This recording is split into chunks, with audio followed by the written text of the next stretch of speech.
ॐ शिवनाम्नि विभाविते अन्तरङ्गे महति ज्योतिषि मानिनीमयार्थे दुरितान्यपयान्ति दूरदूरं मुहुरायान्ति महान्ति मङ्गलानि स्मृते सकलकल्याणभाजनं यत्र जायते पुरुषस्तमजं नित्यं व्रजामि शरणं हरिम्।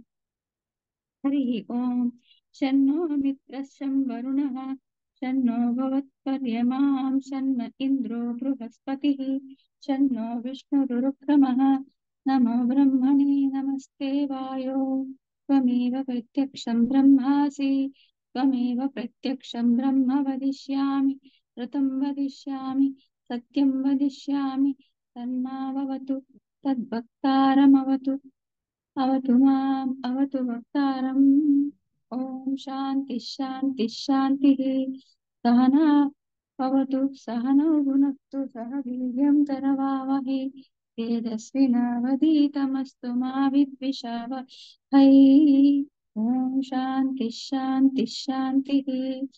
यश्छन्दसां वृषभो विश्वरूपः छन्दोऽभ्योऽद्यमृतात् सम्बभूव समेन्द्रो मेधया शृणोतु अमृतस्य देवदारणो भूयासं शरीरं मे विचर्षणं जिह्वा मे मधुमत्तमा कर्णाभ्यां भूरिविश्रुवं ब्रह्मणः कोशोऽसि मेधया पीतः श्रुतं मे गोपाय ॐ शान्ति शान्ति शान्तिः। अहं वृक्षस्य रेरिव कीर्तिः पृष्ठं गिरेरिव उद्भवपवित्रो वाजिनीव स्वमृतमस्मि द्रविणभूं सुवर्चसं सुमेधामुक्तोक्षितः इति त्रिशङ्कोर्वेदानुवचनम्। ॐ शान्ति शान्ति शान्तिः। पूर्णमदः पूर्णमिदं पूर्णात् पूर्णमुदच्यते पूर्णस्य पूर्णमादाय पूर्णमेवावशिष्यते। ॐ शान्ति शान्ति शान्तिः।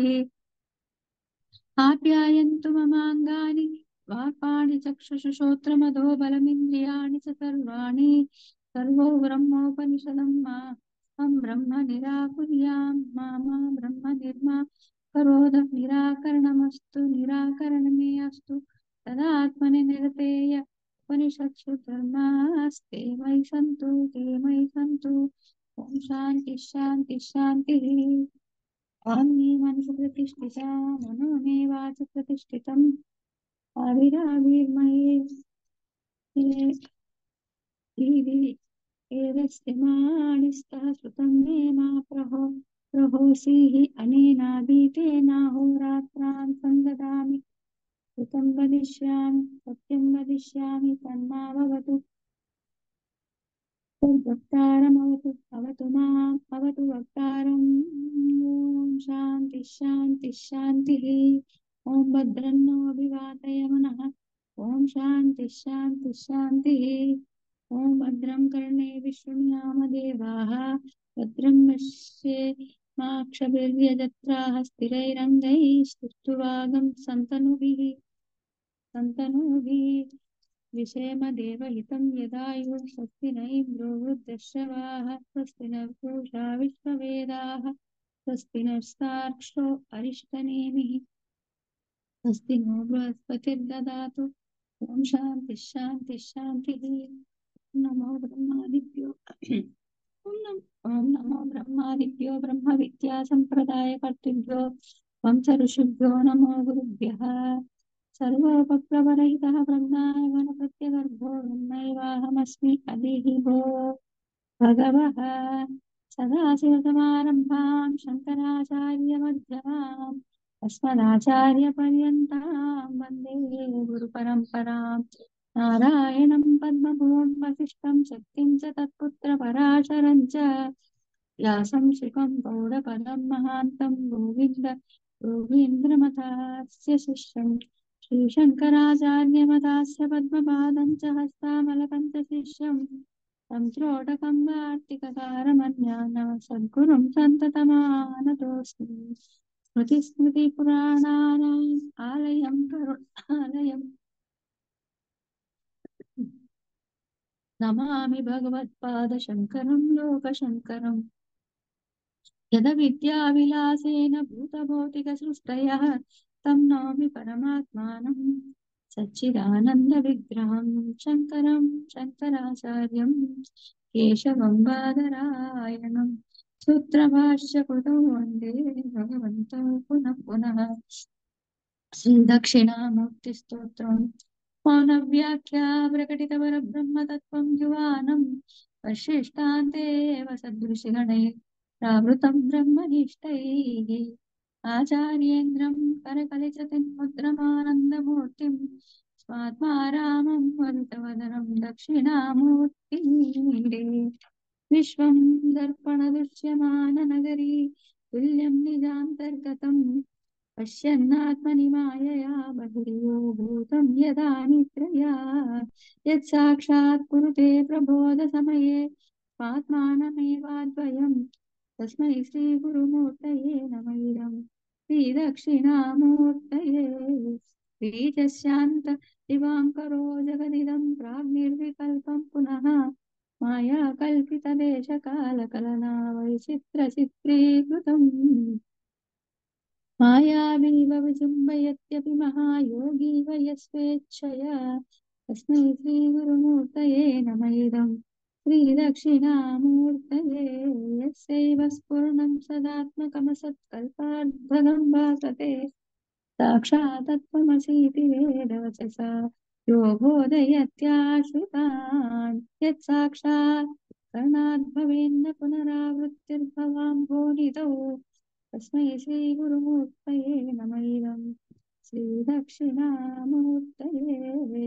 नानाचिद्रघटोदरस्थितमहादीपप्रभाभास्वरम् ज्ञानं यस्य तु चक्षुरादिकर्णद्वारा बहिर्स्पन्दते जानामीति तमेव भान्ति मनुभाते तत्समस्तं जगत् तस्मै श्रीगुरुमूर्तये नमः इदं श्रीदक्षिणामूर्तये देहं प्राणमपीन्द्रियाण्यपि चलां बुद्धिं च शून्यं विदुः श्रीबालाङ्कजडोपमास्महमिति कान्ताभृसंवादिनः मायाशक्तिविलासकल्पितमहाव्यामोहसंहारिणे तस्मै श्रीगुरुमूर्तये नमः इदं श्रीदक्षिणमूर्तये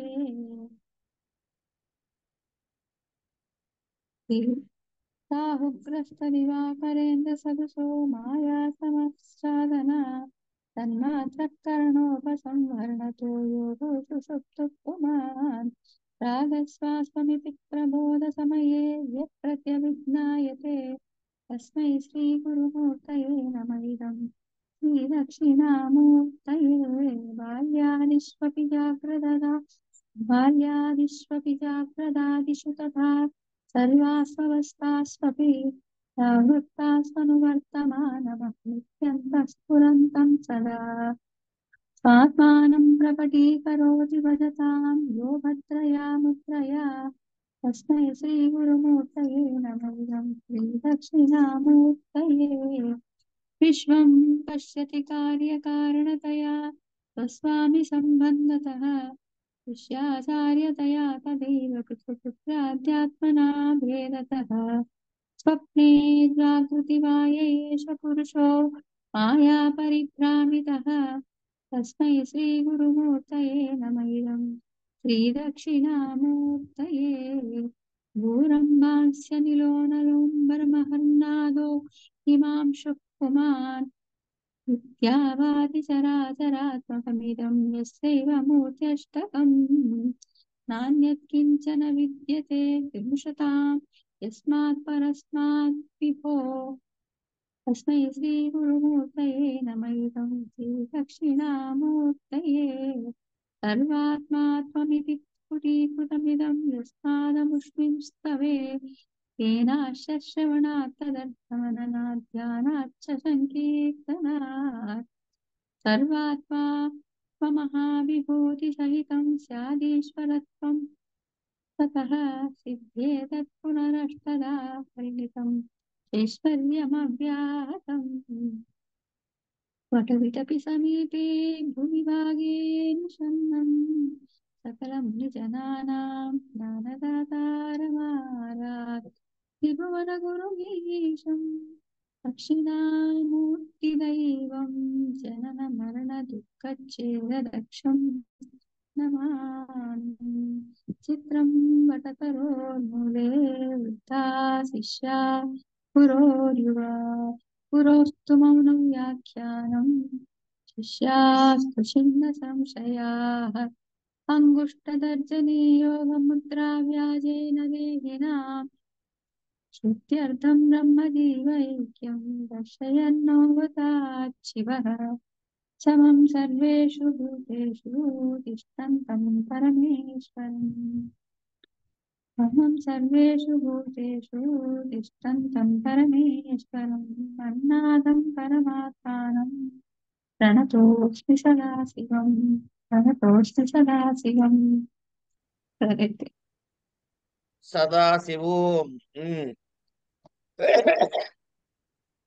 అతిక్రాంతేనేక అతిక్రాంతానేక జన్మాంతరకృతస్య స్వర్గ నర్కాది ప్రాప్తి ఫలస్య అనారబ్ధకా అనారబ్ధ కార్యస్య ఉపభోగానుపపత్తేః క్షయాభావః ఇతి చేత్ న నిత్యకర్మానుష్ఠాన నిత్యకర్మానుష్ఠానాయ ఆయాస దుఃఖోపభోగస్య తత్ఫలోపభోగత్వోపపత్తేః ప్రాయశ్చిత్తవద్వా పూర్వోపాత్త దురితక్షయార్థత్వాత్ నిత్యకర్మాణం ఆరబ్ధానాం చ ఉపభోగేనైవ కర్మాణం క్షీణత్వాత్ అపూర్వాణాం చ కర్మణాం అనారంభే అయత్న సిద్ధం కైవల్యం ఇతి న తమేవ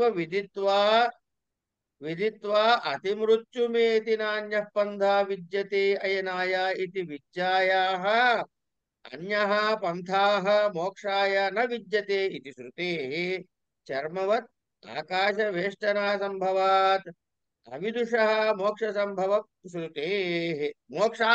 శృతేః జ్ఞానాత్ కైవల్యం ఆప్నోతి ఇది చ పురాణ స్మృతేః అనారబ్ధ ఫలానాం పుణ్యానాం కర్మాణాం క్షయానుపపత్తేశ్చ.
గడిచిపోయిన అతిక్రాంత అనేక జన్మాంతరములు అంటే మనకు గడిచిపోయి ఏ జన్మలు గడిచిపోయా మనకు తెలియదు కదండి.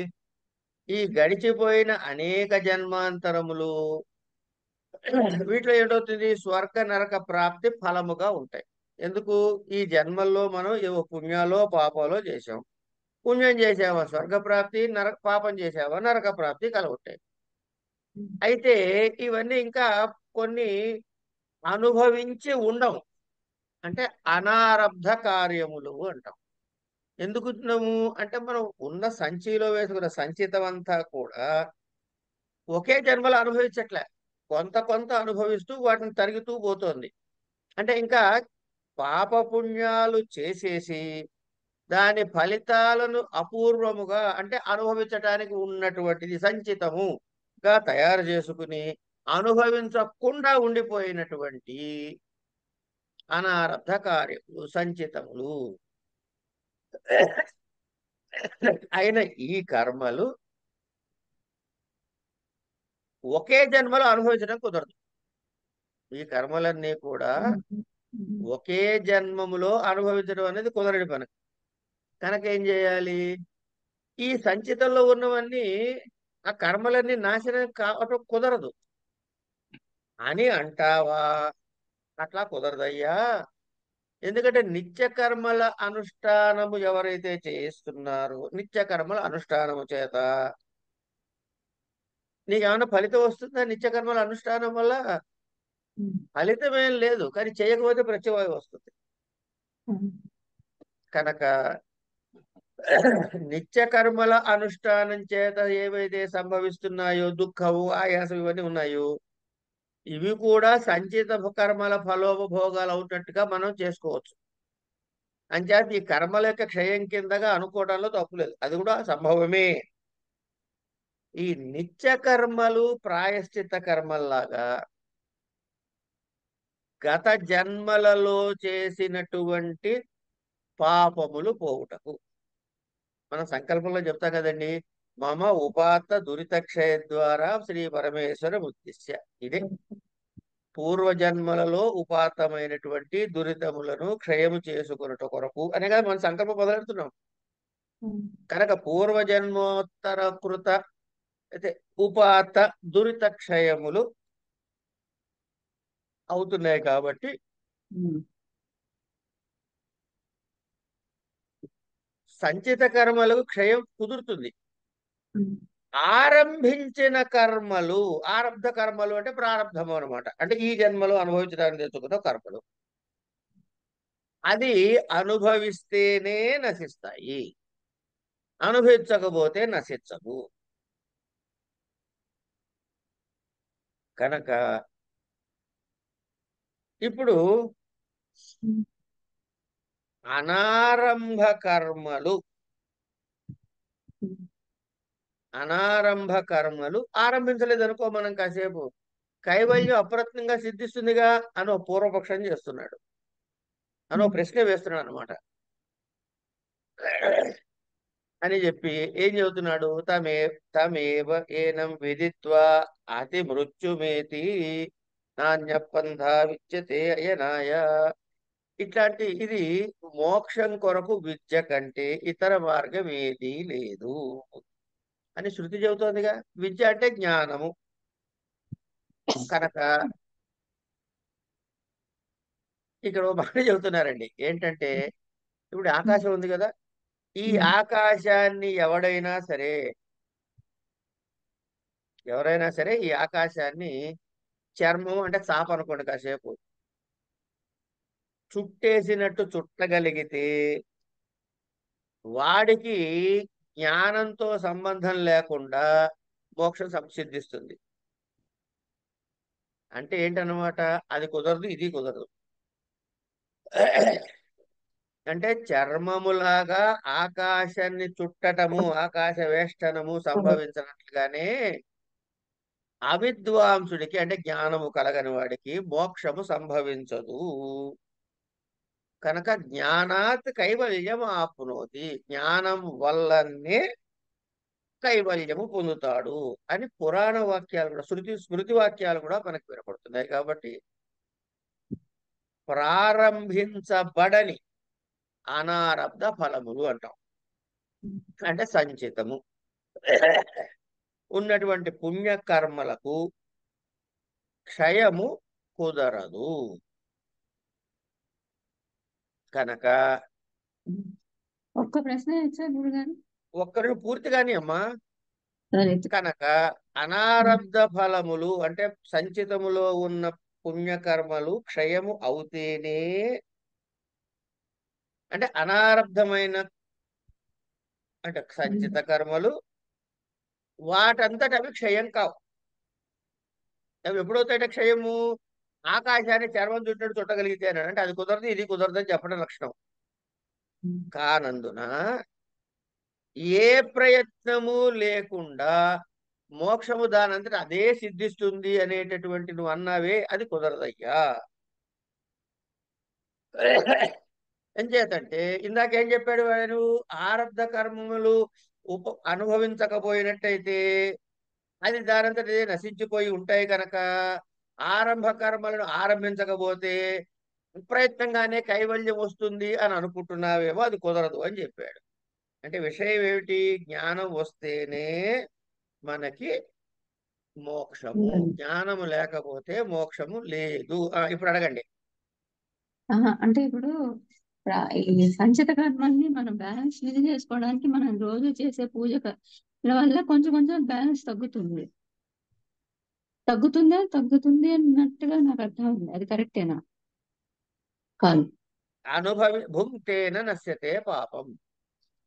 మీరు అప్పుడు 2వ అధ్యాయమో 3వ అధ్యాయమో ఒకసారి మళ్ళీ వెనక్కి వెళ్ళి చూస్తే,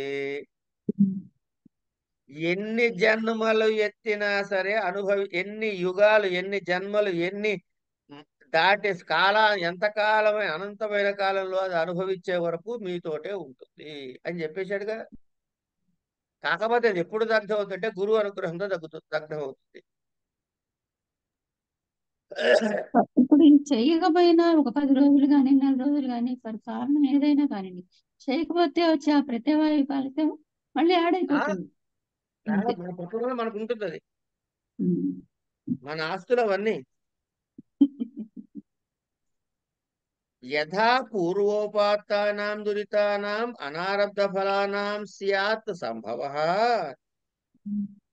తథా పుణ్యానాం అనారబ్ధ ఫలానాం స్యాత్ సంభవః తేషాం చ దేహాంతరం అకృత్వా క్షయానుపపత్తౌ మోక్షానుపపత్తిః ధర్మాధర్మహేతూనాం చ రాగద్వేషమోహానాం అన్యత్ర ఆత్మజ్ఞానాత్ ఉచ్ఛేదానుపపత్తేః ధర్మాధర్మోచ్ఛేద అనుపపత్తి నిత్యానాం చ కర్మాణం పుణ్యలోక ఫలత్వ శృతే వర్ణాశ్రమాశ్చ స్వకర్మనిష్ట ఇది గౌతమ ధర్మసూత్రాల వాక్యం. ఇత్యాది స్మృతేశ్చ కర్మక్షయాను కర్మక్షయ అనుపపత్తి ఏన ఏతు ఆహు నిత్యాని కర్మాణి దుఃఖ రూపత్వాత్ పూర్వకృత దురిత కర్మాణం ఫలమేవ. ఏతు ఆహు నిత్యాని కర్మాణి దుఃఖ రూపత్వాత్ పూర్వకృత దురిత కర్మాణం ఫలమేవ నతు తేషాం స్వరూప వ్యతిరేకేణ అన్యత్ ఫలం అస్తి అశ్రుతత్వాత్ జీవనాదితి నిమిత్తే చ విధానాత్ ఇది.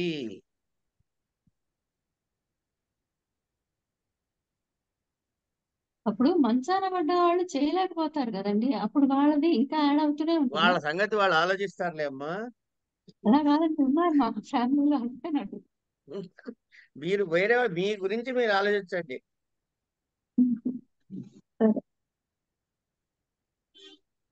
సరే. ఏమండి? అంటే ఏంటి? అనారబ్ధ ఫలములు, ప్రారంభం చేయనటువంటి ఫలం ఏమిటవుతుంది? పూర్వము సంభవించినటువంటి దురితాలు ఎట్లు సంభవిస్తాయో అలాగే అనారబ్ధ ఫలములు ఎవరికైనా కలిగితే, అంటే పూర్వ కూడినటువంటి పుణ్యములు కూడా ఉండి ఉంటాయి. వాటికి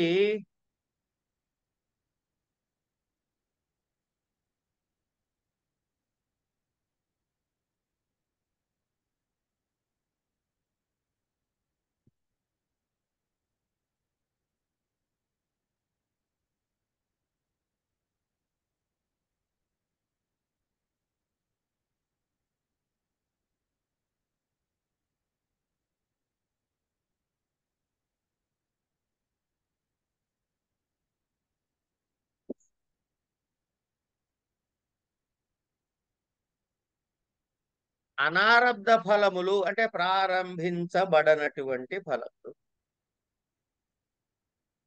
ఏవవి? ఇంతకుముందు చెప్పాం కదా, దురితములు ఏవైతే సంభవిస్తాయో అట్లాగే అనారబ్ధ ఫలము కలిగినటువంటి పూర్వజన్మలలో సంపాదించుకున్నటువంటి పుణ్యపాపములు కూడా ఉండే ఉంటాయి. జన్మలు ఎత్తి జన్మలు ప్రాప్తించిన తర్వాతనే ఇది క్షయమవుతుంది. జన్మాంతరం ప్రాప్తించకపోతే ఇది క్షయము కావటం కుదరదు. కనుక ఇది అయ్యేది కాదు, అది అయ్యేది కాదు కనుక అసలు మోక్షం అన్నది అవకాశమే లేదు అంటాడు. ఇది కనుక వితండవాదం అవుతుంది. మోక్షమునకు అనుపపత్తియే అన్నాడు. అంటే ధర్మాధర్మ హేతువులైనటువంటి, ధర్మాధర్మములు హేతువులుగా అయినటువంటి దేనికి వస్తున్నవి? రాగద్వేష మోహాలు. ఈ రాగద్వేష మోహాలకి ఆత్మజ్ఞానాన్ని తప్ప వేరొక దాని వల్ల నాశనము కాదు. ఏమండి? ఇంకోటి ఏం చెబుతున్నాడు? నిత్య కర్మలకి పుణ్యలోక ప్రాప్తి ఉందని చెప్పి ఒక స్మృతి వాక్యాన్ని కూడా చూపిస్తున్నాడు. కనుక దీనివల్ల ఈ వాక్యం వల్ల ఏంటి అర్థమవుతుంది? అక్కడ పాపక్షయం కాదు, అక్కడ కూడా పాపక్షయం అయ్యే అవకాశం కనపడట్లే వీళ్ళకి. కనుక ఏం చేయాలట అని అంటుంటే, బాబు అది కాదు నాయనా అని సమాధానం చెబుతున్నారు. ఇప్పటి వరకు ఇవన్నీ పూర్వపక్షమేనండి, అడ్డు పెట్టే ప్రశ్నలు. ఇప్పుడు సమాధానం చెబుతారు. నా కాదు, అప్రవృత్తానాం ఫల ఫలదానా సంభవాత్ దుఃఖ ఫల విశేషానుపత్తిశ్చ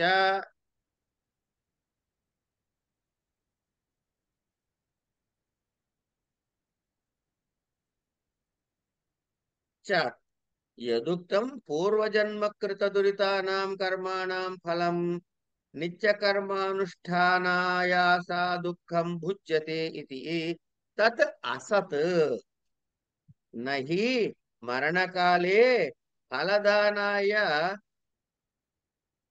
అనంకురీభూతస్య కర్మణః ఫలం అన్యకర్మారబ్ధే జన్మని ఉపభుజ్యతే ఇది ఉపపత్తిః.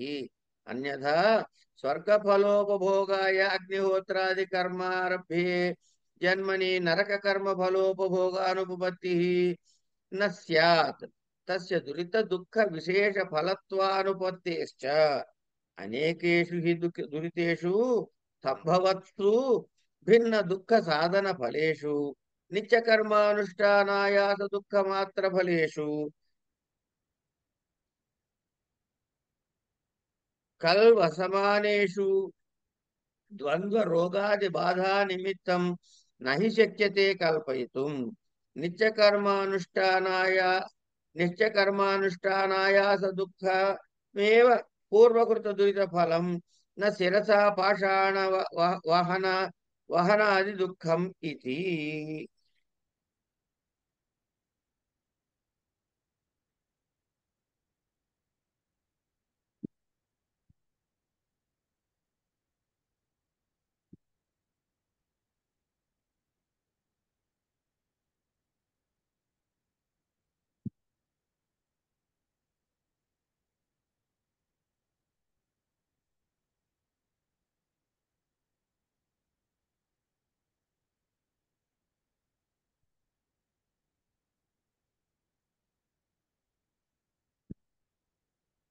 ఈ నిత్యకర్మలు దుఃఖ రూపములు అని తేల్చాడు.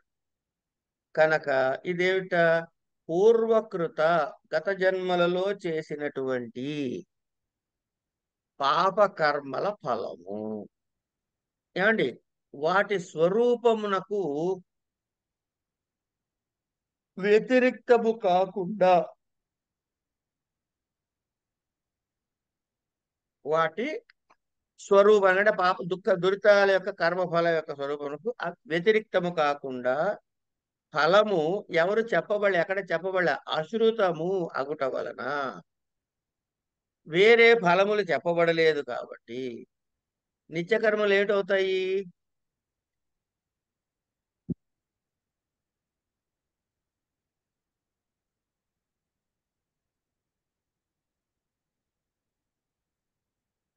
ఈ నిత్యకర్మలు చేయటం వల్ల వేరే ప్రత్యేకమైన ఫలం ఏమీ లేదు అని చెప్పి చెబుతారు ఎవరు? కొందరు. ఇది సరి అయింది కాదు అంటారు. ఎందుకంటే ఏదైతే అనారబ్ధ ఫలము అంటే సంచితము ఉన్న కర్మలకు ఫలదానము సంభవించదు. అంటే ఏంటి అర్థం ఇక్కడ? దుఃఖము యొక్క ఫల విశేషము కుదరకపోవటము, ఫల విశేషము లేకపోవటము అనేది కుదరని వ్యవహారము. పూర్వజన్మలలో చేసినటువంటి పుణ్యపాపములకు ఫలము నిత్య కర్మానుష్ఠానం చేస్తున్నప్పుడు వచ్చే ఆయాసము, దుఃఖాలు ఇవే అనుభవిస్తున్నప్పుడు అని చెప్పటం కూడా, ఇప్పుడు నువ్వు ఈ నిత్య కర్మలు చేసిన కొంచెం దుఃఖము కష్టాలు వస్తున్నాయి కదయ్యా, అవన్నీ ఏం లేదు నీ సంచిత కర్మలు తగిలించుకోవడానికి అని అంటాం కూడా తప్పు. వాడు ఆ జీవి చనిపోయేటప్పుడు మరణకాలమందు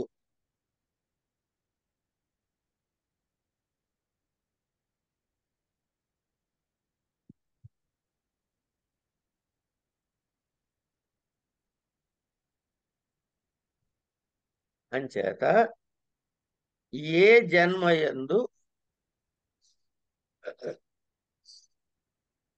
ఏదైతే ప్రారబ్ధం అనుభవిస్తాడో ఆ అనుభవించిన తరువాతి జన్మ ఏమిటి అని లెక్క వేస్తే ఈ మిగిలిన సంచితములో ఉన్నటి అనుభవించటానికి సంసిద్ధమైనటువంటి భాగాన్ని దృష్ట్యా మనకి ఉత్తరోత్తర జన్మలు కలుగుతాయి అని సంక్షిప్తంగా చెప్పుకోవాలంటే దాని తాత్పర్యం అది. అంటే నిత్య కర్మానుష్ఠానము యొక్క ఆయాస దుఃఖమే గత జన్మలలో చేసినటువంటి దురితక్షయముల పాపము శిరస్సు మీద, అంటే తలకాయ మీద బండరాయి ఉన్నట్లు ఇది ఆ భాగాన్ని తెచ్చుకుని ప్రాప్తించిన దుఃఖం కాదు అని చెప్తాం. ఏది చెప్పినా, ఎన్ని రకాలుగా చెప్పినా ఒకటి మాత్రం ఖాయంగా చెప్పేశారండి. ఏమిటది? ఏమిటి ఖాయంగా చెప్తారంటే, జ్ఞానముతో మాత్రమే మనకి మోక్షము, జ్ఞానము లేక మోక్షము లేదు. ఇంతవరకు రూఢి చేశారు. ఇదే విషయాన్ని చెప్పినదే చెప్పుకుని అనేక సంశయాలు, ఎవరెవరు ఎన్ని రకాలుగా సంశయాలు లేవనెత్తినా అవన్నిటినీ మళ్ళీ పరిహరిస్తూ ఎక్కడికి తీసుకొచ్చి ఆపుతున్నారు? నాయన జ్ఞానము కలిగితేనే మోక్షము, నా అన్య పంథ విద్యతే, ఇంకో మార్గం నీకు లేదయ్యా. ఏం మార్గం తప్ప? విద్య తప్ప. కనుక ఆ విద్య ఎలా సాధించాలి? దానికి మనం చెయ్యాల్సింది ఏమిటి, చెయ్యక్కర్లేనిది ఏమిటి? చెయ్యాలి అంటే మళ్ళీ కర్మేగా. అయితే మరి కర్మ త్యాగం చేసేద్దామా అంటే మనకు ముందే హెచ్చరిక చేసి చెప్పేశారు. ఏమని? నాయన అర్జునుడికి చెబుతాడు ఒక చోట, నీకు మాత్రం యుద్ధం తప్పదు అంటే అంటే కర్మణ్యేవ అధికారహతే. ఎందుకుట? ఇంకా నీకు దుఃఖ మోహాలు పోలేదు. ఎంతవరకు అయితే మోహము పోకుండా ఉంటారో, శోకమోహాలు పోకుండా ఉంటాడో అప్పటి వరకు కూడా వాడికి కర్మ ఎంతే అధికారం అండి. కనుక భగవద్గీత చదివేశాము, 18 అధ్యాయాలు చివరి వరకు మొత్తం అంతా ఆమూలాగ్రం క్షుణ్ణంగా చదివామండి. సంస్కృతము చదివాం, తెలుగు చదివాం, ఇంకోటి ఎవరో రాస్తే ఆయన రాసిన ఆ భాష్యం కూడా చదివేశాం. కనుక నేను జ్ఞానిని అనుకుంటే భ్రమ. అప్పుడు అటు కాకుండా ఇటు కాకుండా పోతాం. కనుక ఫలమునయందు ఏది చేసే పనుల యొక్క ఫలప్రాప్తి యందు అపేక్ష లేకుండా కర్మ ఫల త్యాగాన్ని చేసుకుంటూ కర్మలని ఆచరిస్తూ ఉంటే అంతఃకరణ శుద్ధి కలుగుతుంది. ఎవరికైతే అంతఃకరణ శుద్ధి కలుగుతుందో వాడికి జ్ఞానానికి అర్హత వస్తుంది. కనుక దీన్ని ఏమన్నారు? ఈ కర్మని కర్మ ఫలత్యాగముతో కూడిన కర్మలు మోక్ష హేతువు, సాక్షాత్ మోక్షం కాదు. ఈ మోక్ష హేతువు ద్వారా మనం జ్ఞాన మార్గంలోకి ప్రవేశిస్తాం. అక్కడికి అర్హత సంపాదించుకోవాలి. ఆశతో కుదరని వ్యవహారాలు ఇవి, అర్హతతో వచ్చేవి. అలా వచ్చినటువంటి జ్ఞాన సాధనతోటి ముక్తుడవుతాడు. జ్ఞానాత్ ఏవ తు కైవల్యం. కనుక జ్ఞానమే ప్రధానము, అన్యము కాదు. జ్ఞానం కలిగిన తర్వాత మరి ఇంకా శరీరం ఉంది కదండి అంటే, అలా ఆ శరీర పతనం ఎప్పుడవుతుంది? ఈ జన్మ ఎత్తటానికి గత జన్మల్లో హేతువై తెచ్చుకున్న ప్రారంధం అంటే ఆరబ్ధ కర్మలు. అనారబ్ధ కర్మలు అంటే సంచితము, ఆరబ్ధ కర్మలు అంటే మనం ప్రారంధం అనేది అంటాం. అది ఈ ప్రారంధం అనుభవించిన తర్వాతనే శరీర పతనం అవుతుంది. కనుక ముక్త స్థితికి శరీర పతనము ఒకే కాలం ఏకకాలములో సంభవించాలన్న నియమం లేదు. మరి ముక్తుడయ్యి శరీరం పతనం కాకపోతే వాడి పరిస్థితి ఏమిటి అంటే అది కూడా చెప్పేశారు. బ్రహ్మార్పణం బ్రహ్మ వగైరా వగైరా. అంటే వాడికి సర్వము బ్రహ్మమే, నడుస్తూ ఉంటాడు. అన్ని ఏ కర్మ చేస్తున్నట్లు కనపడుతున్నా తను మాత్రము నిత్యానందములో రమిస్తూనే ఉంటాడు. ఈ స్థితి అంత తేలిగ్గా రాదు. 100% ఈ జన్మలో మనకైతే లేదు.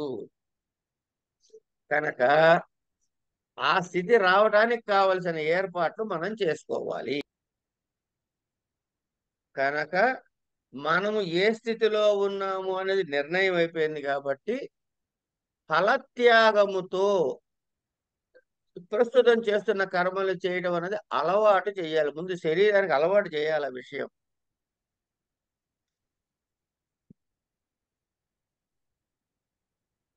సార్, ఇవాళ ఇక్కడ ఆపేద్దామండి. ఆయన ఫోన్ వచ్చింది కదా, ఇంకా పరిగెత్తాలి ఇప్పుడు.